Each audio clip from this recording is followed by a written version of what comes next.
Well, hello there, and welcome to episode 35 of the Rock Podcast. For those about a pod, we salute you, featuring me and Brian Maley. That's new, isn't it? That's a new slob. In this episode, we go back in time to 1995. 27 years ago, Brian. Or if you're listening in 10 years' time, 37 years ago.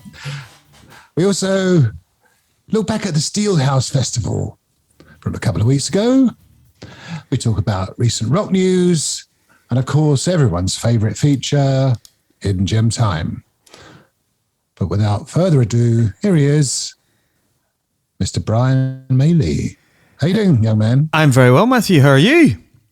I'm good. Long time no see. Yeah, indeed.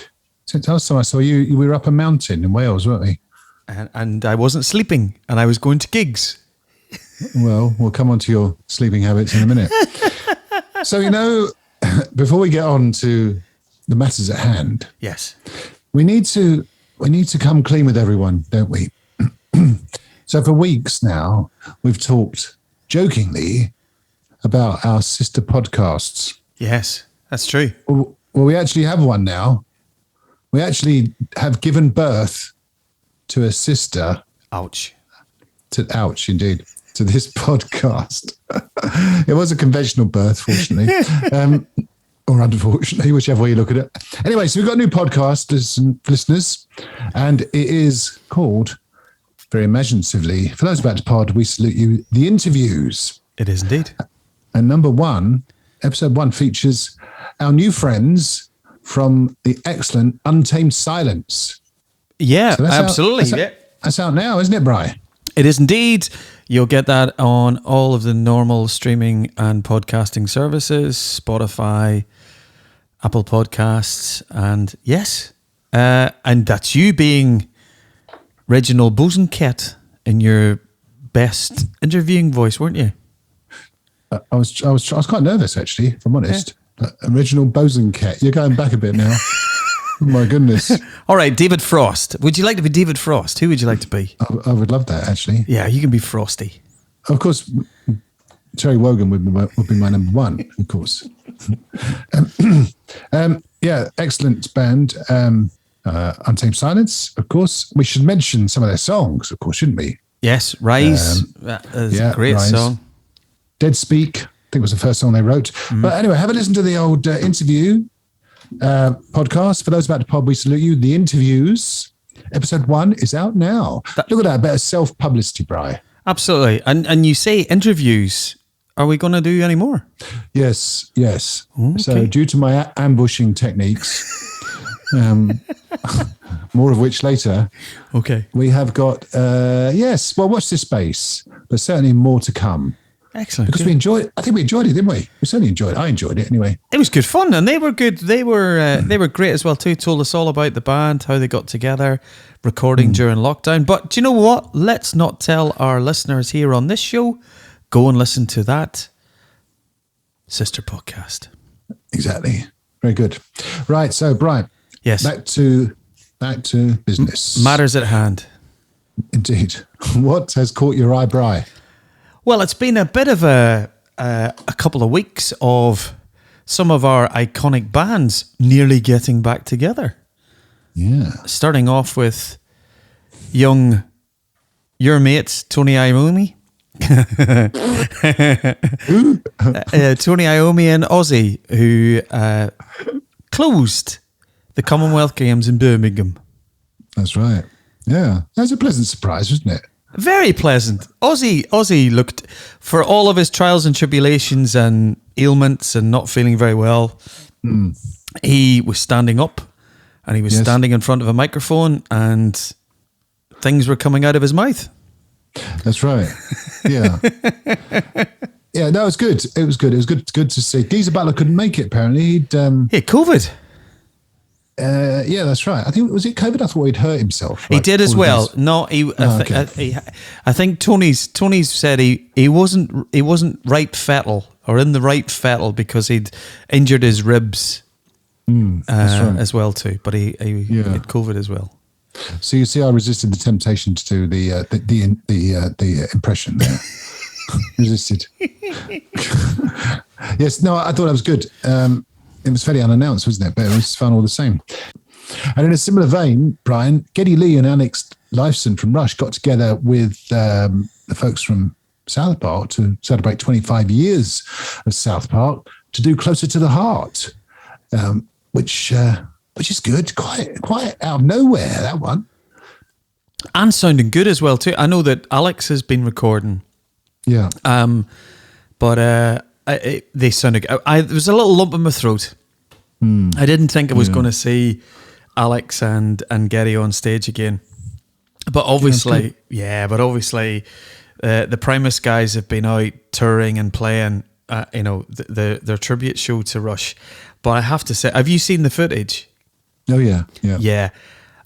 I really felt for Matt Stone, because obviously the guys in South Park are massive Rush fans, having done the video, for the tour a few years ago. But Matt Stone, whilst he's playing the simple drums to Closer to the Heart, Les Claypool turns around to him and says, "Hey Matt, give us your best drumming." And Geddy Lee turns around to Matt Stone, and you can just see, "You're expecting me to be like Neil Peart." And I was like, and do you know what? Fair play to him. He did a few fills and rolls and stuff. Oh yeah. But if that was me in front of I don't know what I would do. So great to see them on stage. Oh yeah, absolutely. I think they could have chosen a song that was a little bit kinder to Geddy Lee, because that pre-1980 stuff was ridiculously high, and that song itself starts somewhere up in the stratosphere in terms of whatever key the vocals in. But anyway, he got through it, and it was good to see them. And who knows? I've got a feeling at the Taylor Hawkins tribute concert, we shall see more Rush, and possibly with Mr. Grohl on drums. But we are speculating, of course, and we haven't got tickets, sadly. No. But if we did, we would be looking forward to it. Yeah, so that's good. So one thing that's really good that's come out in the news this week is, at last, we are going to have an official biography of Gary Moore, which will be released on the 27th of September, 2022. And the reason why I know that is I have pre-ordered it. So it'll be the first official biography of Gary Moore, and it's going back really to his early days. So I'm sure there'll be the Thin Lizzy stories and the solo stories, and maybe we might find out how much he actually sold the guitar to Kirk Hamster for the Les Paul. But it's nice to see Gary getting some of the limelight since his passing. And I, for one, will be looking forward to hearing all the stories. I'm sure it'll be great. A tough man to work with. It'll be interesting to hear if they speak to the likes of Neil Carter and Bob Daisley and a few of the, because I believe he was a hard taskmaster and particularly tough on drummers. So yeah, that came out this week. So I'm looking forward to that. You, Matt? Yes, yeah. I shall read it. I'm not quite as big a Gary Moore fan as you are, but yeah, I'll certainly be very interested in the biography. As you and I were talking off air, as it were, the sources look pretty good, don't they? Yeah. As opposed to when we spoke last time about biographies, sometimes they are kind of cut and pasted from magazine interviews and newspapers and so on. This looks like it's got some very credible sources. So yeah, certainly I'll be looking forward to it. Yeah, good stuff. In other news, so this is a sort of yin and yang story, I suppose you could say. So this week, Iron Maiden announced that they would be headlining the Wacken Festival, or Wacken, however you pronounce it, festival in Germany next year. And tickets for that festival sold out in 5 hours. Gone. Which is just phenomenal. And just shows you the power of Iron Maiden, and certainly obviously how popular they are in Germany. And it is a huge festival. You talked about going, I think, when Saga played there. Do you remember when Saga played there? Yes. You were quite keen on. I was going. Saga. I sent carrier pigeons out to all my rock buddies. Let's go to Wacken. And all the carrier pigeons must have lost their way. I think what put people off, you said, let's go on a saga holiday, I think is what you said, to Germany. If you'd have sort of mixed those words around a little bit and added the words Wacken Festival, then you might have been in business. But then the other side of the coin, unfortunately, is the Rockin' the Bowl Festival. Yes. It's been going to 2 or 3 years up in Sheffield. Sadly, with over a month to go, that has been cancelled. And the organisers went on social media. And it was a very, very kind of heartfelt and heart-wrenching little piece they did about why they had needed to cancel the festival. And, I had a good bill. I saw the bill and it looked quite interesting. And but I just wonder, there are lots of moving parts to a festival, of course, and it does come down to selling tickets. And as they mentioned on the piece, we're in a sort of perfect storm in a way, in that people are facing high cost of living, high inflation, and at the same time as the costs of putting on a festival go up, people have got less money to spend on those types of things. So it's almost a perfect storm. And it's very sad, really. Made me think whether the number of festivals in this country is kind of, this is just my view, by the way, whether the number of festivals in this country in the UK has reached saturation point, because during the summer there are regular festivals, and some of which essentially break even, or they put some of their own money into it or whatever. But yeah, I did feel sorry for the guys who the organisers of Rockin' the Bowl. I hope it's not the last time I hope that festival's not gone for good. But yeah, it's a shame, and I know some people have gone, and it's a good day out, a good weekend, like any festival. But yeah, it's a shame. I agree with you entirely, Matt. I think, and particularly with the timing of the likes of Rockin' the Bowl, it was 9th to the 11th of September, and you think about all of the festivals that happen so early in the year, even. You talk about Download, Steelhouse, Stone Dead. And then if you pick up, if you want to go to Glastonbury, Reading and Leeds, people have probably spent their money in earlier parts of the year, and you're kind of going, all right, okay. I was lucky enough to catch the Dust Coda at Steelhouse, and Dust Coda are one of the bands, as well as Diamond Head, who were playing at Steelhouse as well as Rockin' the Bowl. So I think people are probably making decisions now. I'd love to go to them all if I could afford it, but actually I need to think about, well, where's the best catchment for the artists that I like, and when you look at something right at the end of the festival season, which Rockin' the Bowl is, it might just be that perfect storm where people are just have spent up earlier in the year. And let's be honest, anybody who wants early birds for Wacken, Steelhouse 2023, people are paying for their 2023 tickets for their usual festivals even before Rockin' the Bowls even hit the decks. So yeah, bit of a perfect storm, unfortunately. But yeah. Moving on. Yep. So, new music. We like a bit of new music, don't we, Brian? We do. And well, I know I do. Always like to get out of bed. When I get out of bed in the morning, listen to some good new music. Do you? Do you listen to music when you're out jogging? Out jogging. When you're working out or doing some yoga? Absolutely, yes. Do you? Yeah, I can see. Well, this actually, to be fair, this album, the new album by Heat called Force Majeure, is I actually think it's pretty good workout music.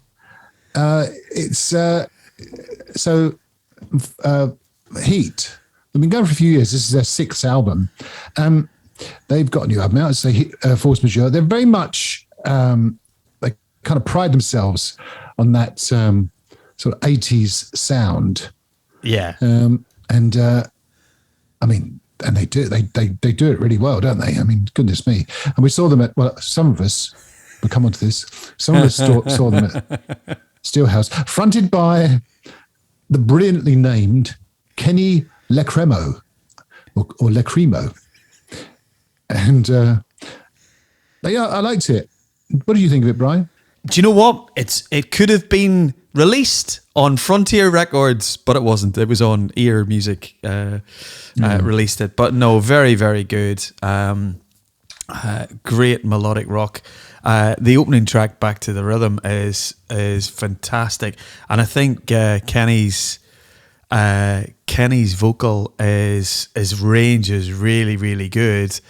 But Kenny has some shoes to fill, because the previous singer in Heat was Eric Gromwell, who's now, I think, taken up the vocal mic at Skid Row. Indeed. So a really, really good melodic rock album. And yes, obviously, Matt, great album. And if I ever get the opportunity to see Heat, I'll be down the front to watch them. Yeah. So basically, the story is, I've got to tell everyone this because it was hilarious. So with Heat were on at Steelhouse, and Brian and I and a few of our friends were there, and Johnny, Lorna, Alan, our new friend Alan, Yes. and Nick, and then anyway, so Heat were on at on the Saturday, a kind of classic tea time spot. And I was quite looking forward to them because I'd heard good things, heard a few of their songs, and thought these are going to be good. And they're on after the Von Herzen brothers. So it's very, very much continental period during the afternoon. And Brian slept all the way through it, which is nothing rare about that. But I said to him, wow, they were really good. They're one of my bands of the weekend so far. And funny enough, we were coming out of the festival that night, and we just literally got talking to a guy around him. And I said, mate, who's your favourite band of the festival so far? He says, Heat, by far. And you thought I'd set him up to say that. Exactly. I thought you were working my ticket. But they're excellent live. Do you know what they reminded me of a little bit? They're certainly, because they are from Sweden and they come from the same area as Europe, apparently. Yeah. To me, they sounded like a harder edged Europe with a bit of sort of mid-80s Bon Jovi's kind of sprinkled in there. Yeah. But some good songs, as you say. Back to the Rhythm's good. Nationwide, Not for Sale, Hollywood. Good stuff. And they're touring this year. They're out with Mason Hill and Collateral. So if they come to play near you, wherever you are in the UK, then go and see them. You will probably be having a little afternoon nap when they come through Edinburgh, right? But I'm sure if you do go, then there will be good fun. They're playing Stone Dead. Yes, I know. Yeah. So I'll see them at Stone Dead, unless I'm having a sleep. Fingers crossed, you will. Yes, exactly. Fingers crossed. Oh my goodness. Yeah. So that's the news, including new music from bands that you should always go and watch. Indeed. Yes. Go and support the bands. Go and see them on tour. So it's not all about. What I will say is, if any of the members of Heat, our new friends Heat, please don't break up between now and Stone Dead. I would like to see you.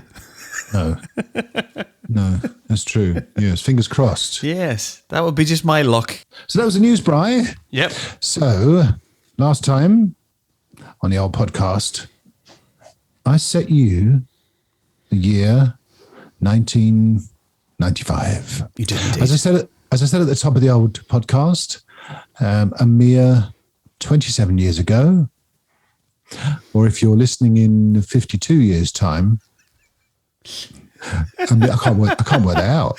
I was going to say, your maths are usually pretty good. A mere 79. No, anyway, last time, 95, over to you, Brian. Yes, 1995. Very, very thank you. I've lucked out this time. Well, you're welcome. I tell you what, it's no 2000, is it? It's no 2000. The barren deserts of rock music in the year 2000. So, firstly, by the way, just before we get started, in the life cycle of your 15 years at university, where were you in 1995? I had left. Freshman. Had you? I had left. Okay. Eventually. Okay, good. Thank you. Nice bit of context for everyone. Okay. Exactly. I had left. Over to you, Brian. Okay, thank you. So there were some iconic albums. Genre spanning albums that were released in 1995. Let's just get the easy ones out of the way. The Bends by Radiohead, which was released in 1985. Personally, my favourite Radiohead album. I know everybody, I think 1997 when OK Computer came out, everybody said it was the album of the decade or album of the century or whatever. But to me personally, Radiohead couldn't sound any better on the Bends. I thought the Bends track itself, and then you've got Street Spirit Fade Out as the last track. It's just a cracking album. Jagged Little Pill, you can't ignore Jagged Little Pill as an album in 1995 from Alanis Morissette with our Taylor Hawkins, who was in Alanis's touring band.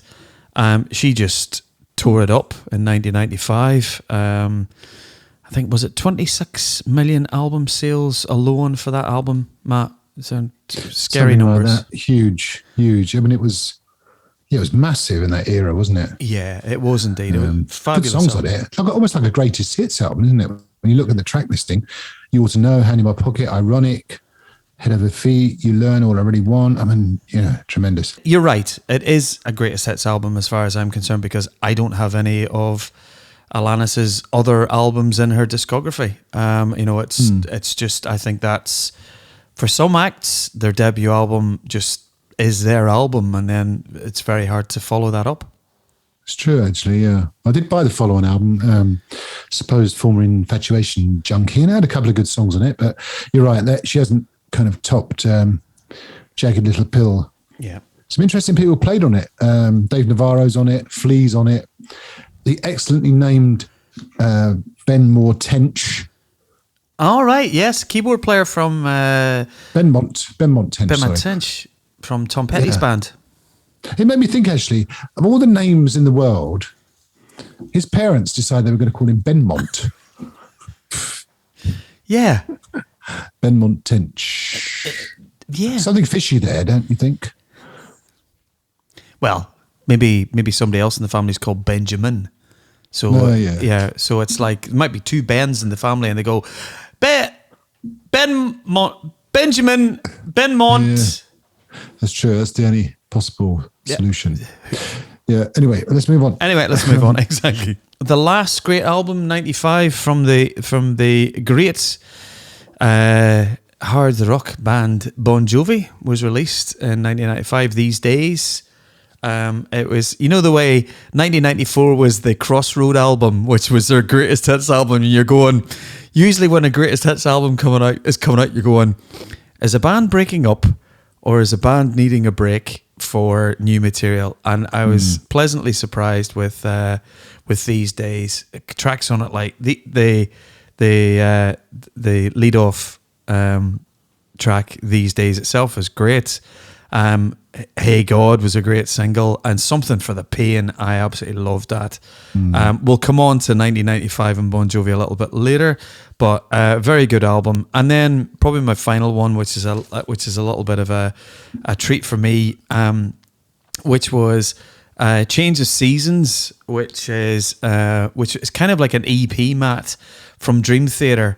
The first track is a little short ditty written by Mike Portnoy, which is 23 minutes long, which is the track of the EP, Change of Seasons. It's got 7 movements in it, but I bought it more for the live covers that they do for the next 4 tracks. They do Elton John's Funeral for a Friend.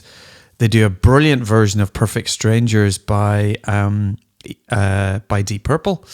But there's a great 2 medleys that they do. They do a Led Zeppelin medley where they do the Rover, Achilles, Last Stand, and the songs remain the same in a medley. And just when you think there's 7 minutes of Led Zeppelin, they then do a massive medley as the final track on the EP. If it's available on Spotify, I'll put it on. It's called The Big Medley, and it's got In the Flesh by Pink Floyd. Starts off with that. Carry On Wayward Son, Bohemian Rhapsody, Love and Touch and Squeezing by Journey, Cruise Control by Dixie Dregs, and then they finish off with Turn It On Again by Genesis. To me, it is just Dream Theater at their technical pomposity. It's fabulous. So that was 95 for albums for me, Matt. Anything stand out for you in 95? Yeah, a couple actually. Skunk Anansie released their first album called Paranoid and Sunburnt, which is a very strong debut. I remember buying it at the time on the strength really of the singles that were out at the time. Weak is a great song, tremendous song. A couple of songs that are on the album still in their set to this day, Selling Jesus and I Can Dream. But all round, it's a great album, good rock album and fantastic debut. Another album that I bought, again on the strength of the singles, was Smashing Pumpkins' Melancholy and the Infinite Sadness, which I have to be honest, it's a you've got to be I think a Smashing Pumpkins fan to probably appreciate it. I was as I say, I bought it for 1979 and Tonight, which are two excellent songs. The rest of the album, I must admit, kind of passed me by, but worth a mention, if only for those two songs. And that's again probably certainly commercially, I guess those couple of songs would have pointed in Smashing Pumpkins to them probably their commercial peak. That's it. You covered everything else, Brian. It's a good year for albums. It was, and equally as good for gigs. 95, I was able to see the genius that was David Bowie. I saw David Bowie open the Newcastle Arena in 1995. Fantastic. I got to see Ozzy Osbourne for the first time. I saw Ozzy Osbourne play. I saw Ozzy play in the Newcastle City Hall. I'll remember. I was gutted because I was expecting to see Zakk Wylde in the band with him, but he had a new guitar player called Joey Holmes in his live band, and Joey Holmes was just phenomenal guitar player. But obviously, Bon Jovi toured the These Days album, and Van Halen supported them. The last time Van Halen were ever in the UK was Sammy Hagar. Phenomenal, Matt. One of the best gigs of my life. See Van Halen and Bon Jovi, fabulous. And then probably the final one, a gig that I remember fondly, which was Queensryche. Queensryche were touring in the UK. Obviously, we've talked about Queensryche in the show before with Operation Mindcrime and Empire. The Promised Land tour that they were on, they played the Manchester Apollo. It is one of those venues where the sound was pristine. It was just, Jeff Tate's vocals were amazing. The sound was, it's the only time I've ever been to Manchester Apollo, Matt, and it's probably one of my favourite venues for just that Queensryche and the sound that night. They were phenomenal. And they played sort of minuets of their periods. They did Mindcrime piece, and then they did elements of Empire. It was a 2.5 hour show. Phenomenal. Wow. That was 95 for me. Great year for gigs. Very good. How about you? Very good. Well, I can only remember going to one. That was Hootie and the Blowfish at the Cambridge Corn Exchange. I must have gone to others, but for life of me, I can't remember. But that was notable for the fact that they were riding high on Crack Review, which came out the year before. And I guess at that time, they were playing in Norma Domes in the US, and this was, 1,000 people at Cambridge Corn Exchange. So that was good. But good year all the same. Yeah. Yeah, thank you. For once, 1995, fabulous year. Thank you, young man. You are welcome. And here, hoping I gave you a good year, I give you 2012. Oh, thanks. I didn't even have to prompt you this time. You remembered. 35 episodes in, and you remember how it works. It's good. I'm very proud of you. I'm getting there. Thank you. You are getting there slowly but surely. 2012, a mere 10 years ago. Exactly. So, Brian, moving on. A couple of weekends ago, we were up a mountain in Wales at the Steelhouse Festival. which was great. Really enjoyed it. We mentioned it earlier, up there with a few friends of ours, camping. Yeah. And it's good fun, wasn't it? It was fabulous. We were the... Do you remember anything about it? I do remember. I remember it was cold in the evening and warm during the day. That's right. That's right. It was kind of, as is often the case, it was 4 seasons in one day. So, and there you go. You can stick that on your old playlist if you like. Crowded House. Crowded House. Oh, thank you. Just for me. It was good. The 3-day festival and highlights. Well, so day one, I thought was a nice mixed bill. Kicked off by the excellent Valhalla Awaits, followed by the Hot Dam, or the Hot Dames, as our friend Nick kept calling them. No, the Hot Dam. Kira Mack. You know, that's not even her name. So Kira Mack is fronted by Rihanna. Her name's Rhiannon. Yeah. Yeah. Oh, yeah. So she was. So Kira Mack is the band, and Rhiannon Hill is the singer. She's very good band, good singer, and everything. And she was doing kind of meet and greet afterwards. And I went up and said hello, and really enjoyed the gig and everything. I'm so glad I didn't say that. It was really good for Kira. Really enjoyed it. I thought her name was Kira. I did. Yeah. I thought she was she Scottish? Kira Mack. No, Manchester. Close. But they were good. Mike Gray was excellent, featuring Dan Byrne, who I managed to have a little chat with. Singer Dan Byrne, he was excellent. Doing kind of greatest hits of Skin and Red, White and Blues and Jagged Edge. Yes, yeah. And then Dust Coda were great, weren't they? Really slick, really professional. And again, I caught up with the Dust Coda guitarist and Adam Mackey, and he was good. He was lovely. That's the thing with those festivals. Everyone's very kind of, everyone mingles, or not quite everyone, but a lot of people mingle, and you can have a little chat with them. Yeah. And as you know, on the Sunday, I was full on fanboy. But more to come on that. What did you make of Inglorious, Brian? I knew you'd ask me this. Nathan James has got some pipes on him. Oh my goodness. I don't know much about Inglorious, but I took them on the material that was on the show themselves. They were a headline, and they had a lot.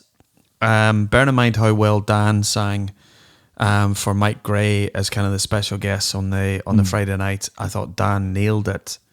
And then when Nathan came on, and they played a lot of the new material with the new band, but when he sang Barracuda, obviously the covers album that they done, Nathan he was up in the stratosphere with some of his vocal range. He was just phenomenal vocalist, probably the best melodic rock vocalist out there at this moment in time. Phenomenal. Yeah, tremendous singer and good band. And they seem to be nicely bedded in now.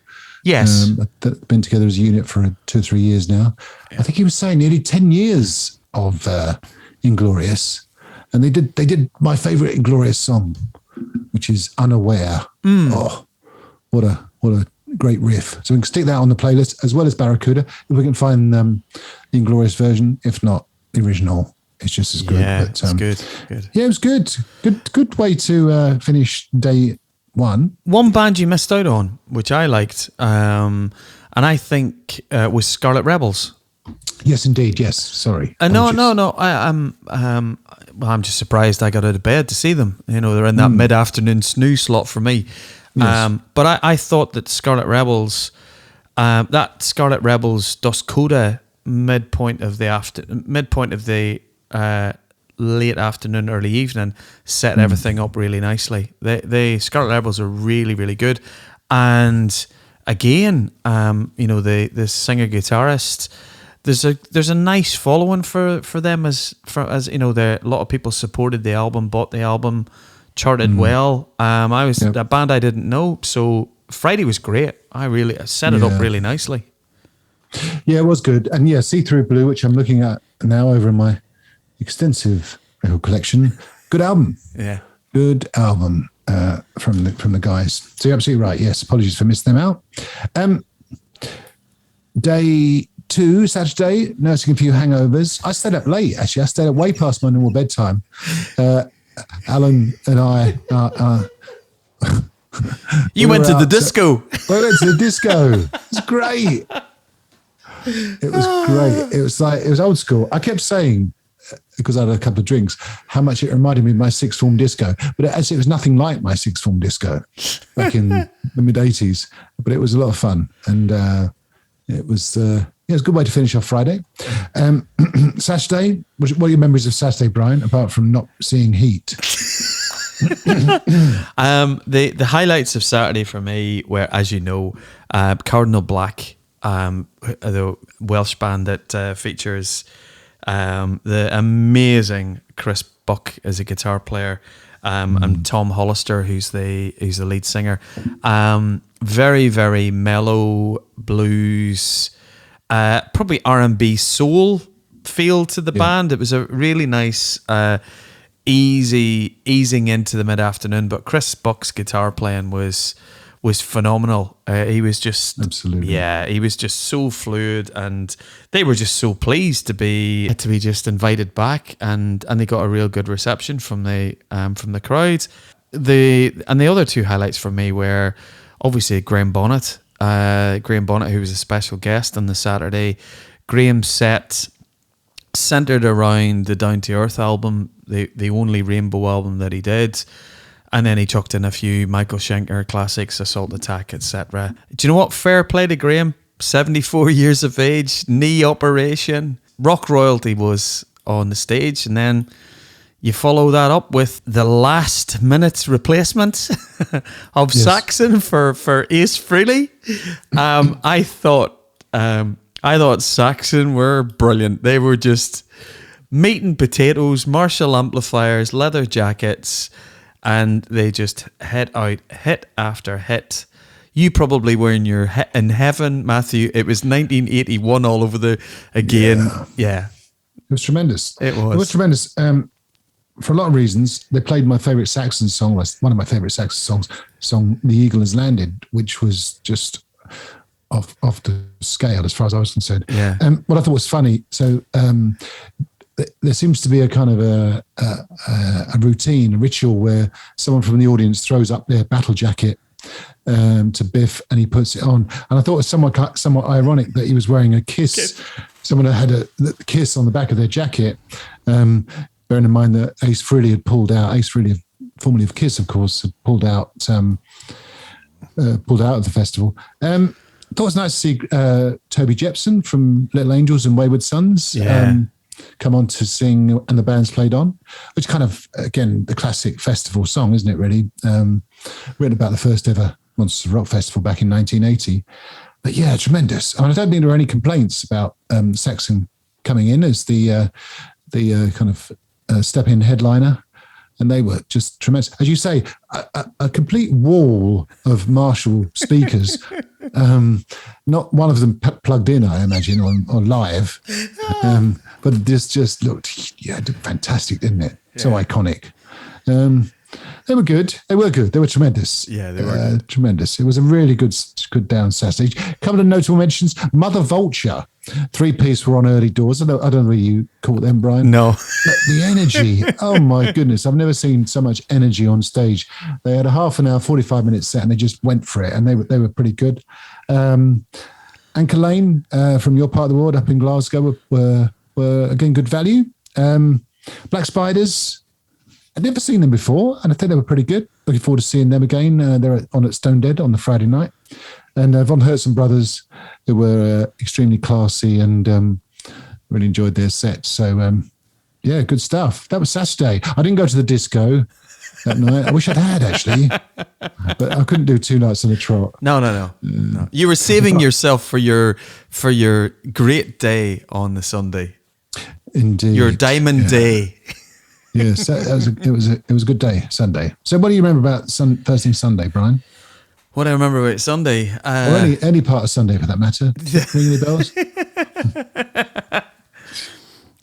Sunday for me, it was all about Schenker, Michael Schenker, and Europe for me. I was Michael Schenker, every time I see him, Matt, he just gets better and better and better. His guitar playing was fantastic. He effectively played a UFO. You know, Absolutely. it was his 50th anniversary tour, and I think he said to the audience that it was 50 years since he travelled to London to start writing with UFO, and he just was fantastic. But the ace up his sleeve was the fact that he had Robin McAuley from Macaulay Schenker days. Robin was sitting in, he sat in and did this part of the tour, and he was phenomenal. He just hit every note. I know you've seen Robin in the States in Las Vegas, and Ronnie Romero is a fantastic singer in his own right who normally sings with Michael, but I just thought that was a highlight of the festival for me. I thought the Michael Schenker set went down with everybody. The weather was great. And they were fantastic. And then Europe as headliners.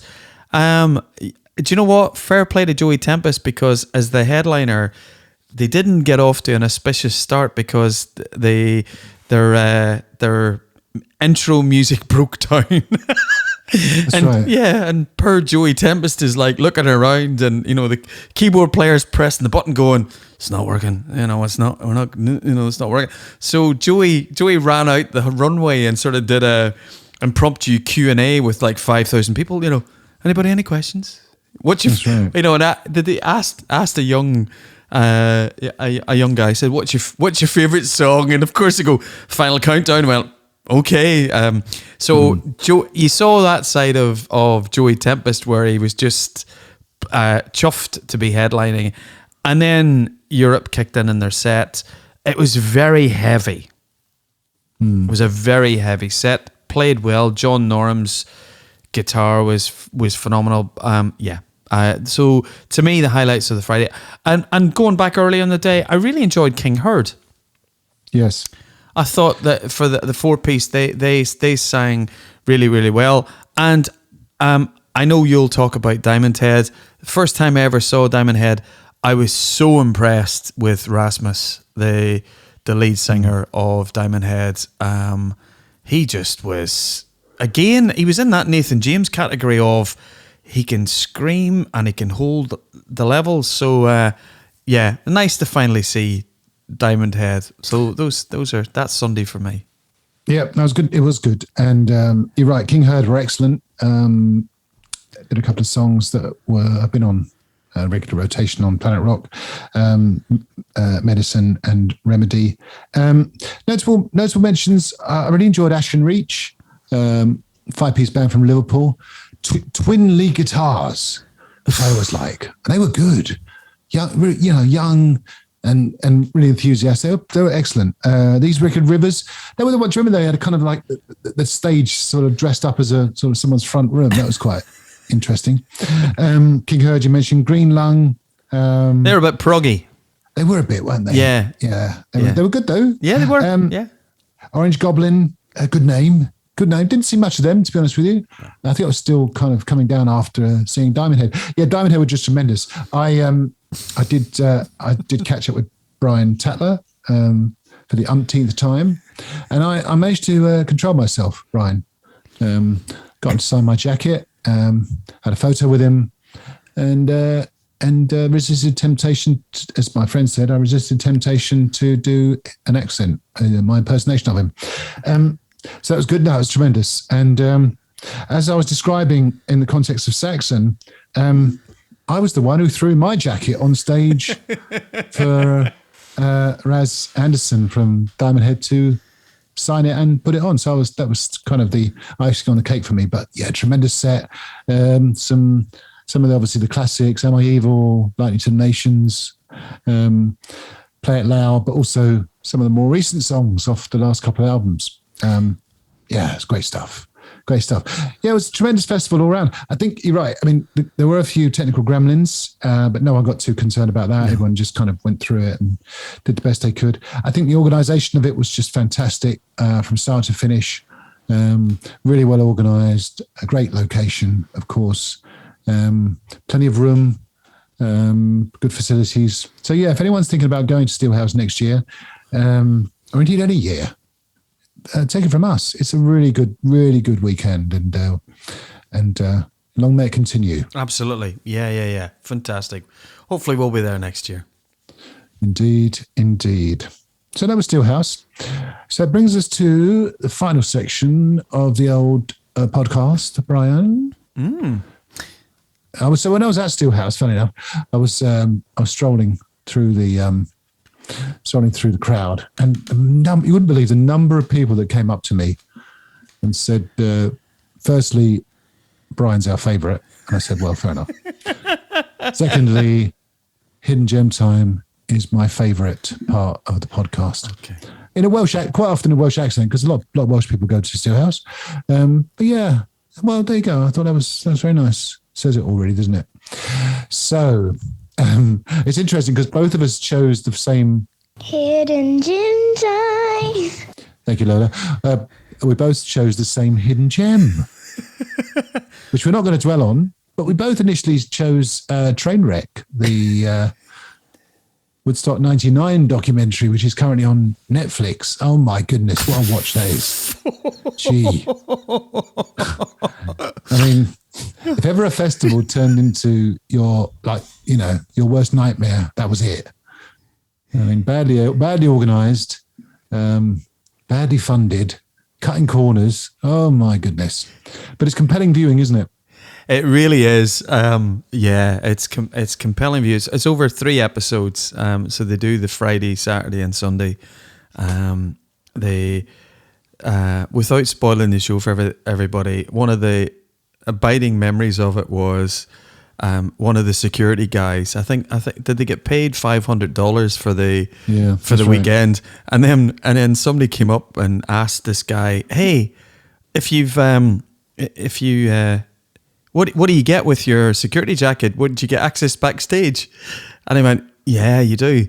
Can I buy it off you?" And he sold his security T-shirt for $400. That's right. And he said, "It's okay. I've got another one in my bag." Exactly. Yeah. And that sort of summed it all up, didn't it? Really, that was the kind of the whole essence of it. Poor security, ridiculous prices, poor facility. Oh man. But hopefully lessons learned. But yeah, good documentary. Well worth to listen. Well worth to watch, I should say. Yes. So, Brian, what's your actual hidden gem then? I'm going to cheat. Are you? I am going to cheat because there was an album which I didn't mention in 1995.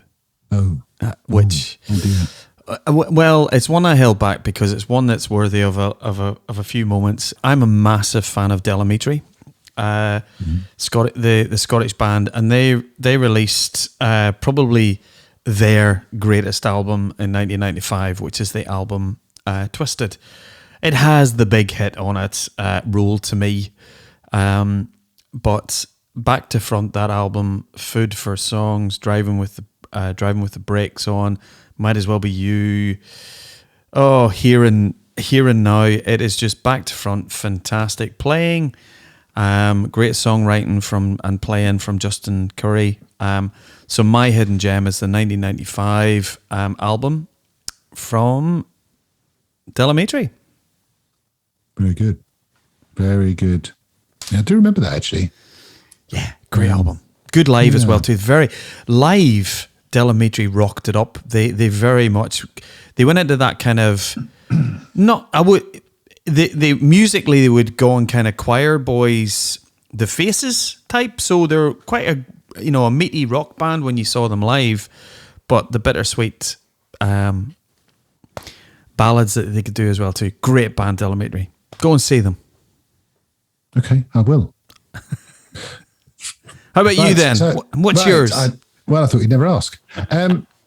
So we mentioned the Dust Coda earlier. And since seeing them a couple of times actually, but since seeing them at Steelhouse, I've decided to go back and listen to some of their albums. And I have to say, and this is my hidden gem for this week, the Dust Coda's album from last year, Mojo Skyline, is an absolute belter.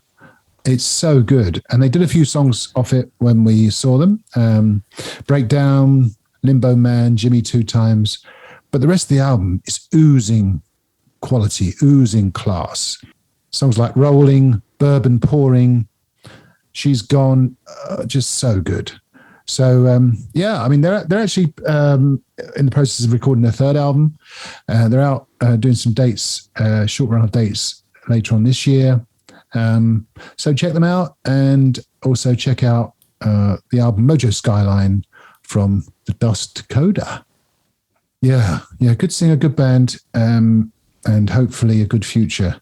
Yeah, I know they've got big. I was chatting to Adam Mackey, the excellent lead guitarist from the Dust Coda, when we were in Wales at Steelhouse, and they've got big dreams, and I think they've got the chops to go with it. So good luck to them, and good on them, the Dust Coda. So Brian, that was it. Episode 35 in the bag.